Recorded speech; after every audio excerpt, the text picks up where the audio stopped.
I told my mother this morning that I would never forgive her, and everyone thinks I'm making a mistake. My mother and I used to be very close, closer than my father and I for sure. Though I love my father, we're just very different people. He's a blue-collar outdoorsy type, and I've been working, volunteering at my local theater since I was 5.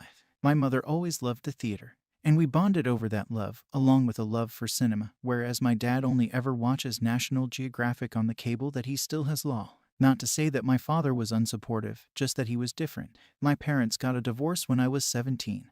They tried to keep the reasons for it from me, but I eventually found out that my mother had been in a long affair with one of my father's friends. As soon as I found out, I confronted her at her apartment. She pushed me out the door and said she wouldn't talk to me when I'm acting like this, and that is the last time I had spoken to her for years. I still saw her sometimes in public areas, but I left before she could say anything. My dad still says that he doesn't want to be the reason that I lose someone I'm so close to, but I can't stand to look at her anymore, knowing she was doing something so vile for years. The effect that it had on my father is palpable, like his life is over. They had been together since they were 14.